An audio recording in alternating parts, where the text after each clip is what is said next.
Hi, I'm Kitty. You might have heard someone say the following two sentences before. It's a bad idea. It's a terrible idea. What do they mean? They mean the speaker has a negative opinion about something. But do these two sentences have the exact same meaning? Listen to my conversation with Douglas and find it out.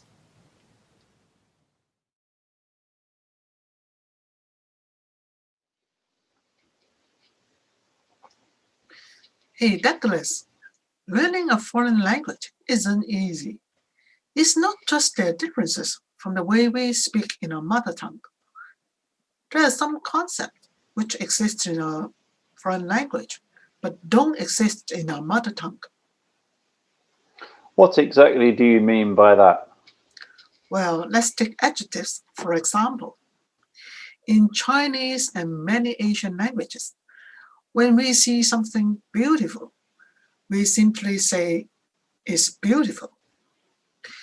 If we want to emphasize it, we could add an adverb and say it's very beautiful. Well, that's just the same as in English. Right. But in English, you have other adjectives to describe beautiful. You can say pretty, gorgeous, or stunning. True. Although they are used to describe something beautiful, what are their differences? I'd say their levels of beauty are different. I think beautiful and pretty just mean good looking, whereas gorgeous and stunning mean extremely good looking. Yeah, exactly. If you look at beautiful and pretty, they can be used with various adverbs like a bit, slightly, fairly, very, extremely, really, and so, etc., to show different degrees of a quality. Uh, for instance, fairly beautiful means more than a little beautiful, whereas very beautiful means beautiful to a great degree. Besides, they can be used in the comparative and superlative forms, such as uh, more beautiful, the most beautiful, and prettier, the prettiest. They are known as gradable adjectives. How about gorgeous and stunning? Do you use such adverbs with them? For example, a bit stunning or very stunning? No, absolutely not.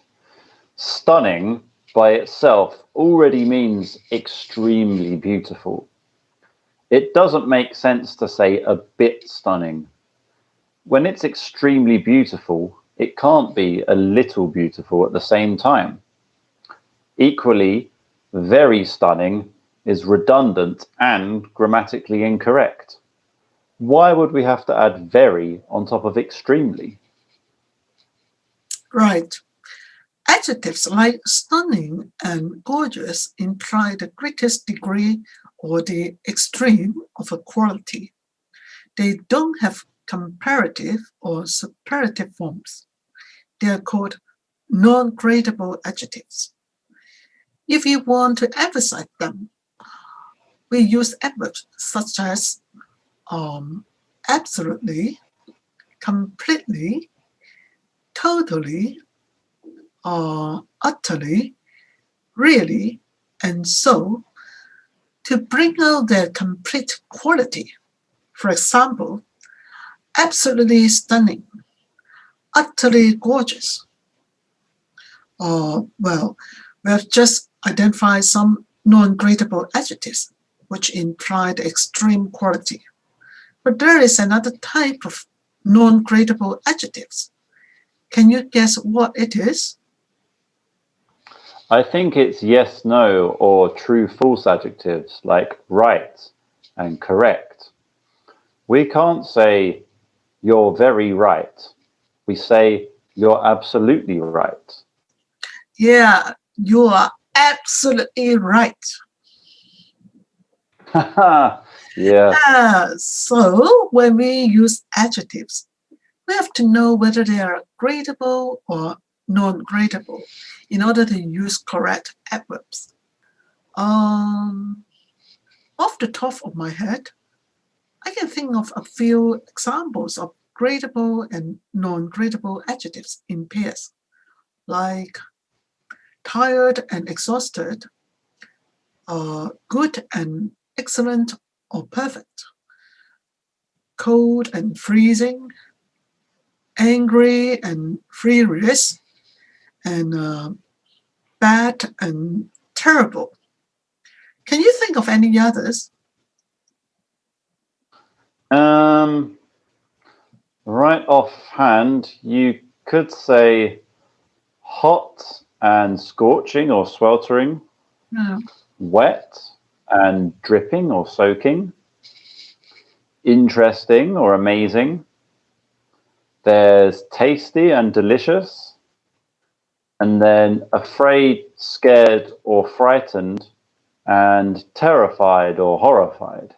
Oh, well done. You have given a host of good examples. Uh, there is one thing I want to add. Although we have to use different adverbs with gradable and non-gradable adjectives, the adverbs really and so can be used with both types of adjectives. Ah, right, yeah. They're very handy, aren't they? On the other hand, we have to pay attention to the collocation. Mhm. For example, we use utterly with some adjectives and not others. We say utterly amazing, but we don't really say utterly delicious. Ah, thanks for reminding me. When it comes to collocation, there are no rules. We just have to learn them. True. Yeah, we pick them up through hearing or reading them. Actually, there are many other adverbs which can collocate with gradable and non-gradable adjectives. Well, I think it will be better to prepare a summary to include what we have just discussed today. Yeah, that's a good idea. Hmm.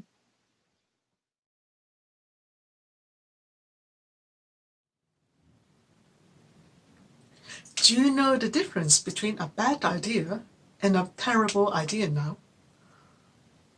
Terrible means extremely bad. It's much more serious than bad. We can say very bad, but we don't say very terrible. What adverbs do we use with terrible? If you know the answer, write down in the comment below. I have also pasted a link here. You could download the transcript and the language we use in this video. If you like my video, please share it with your friends or schoolmates. See you next time. Bye!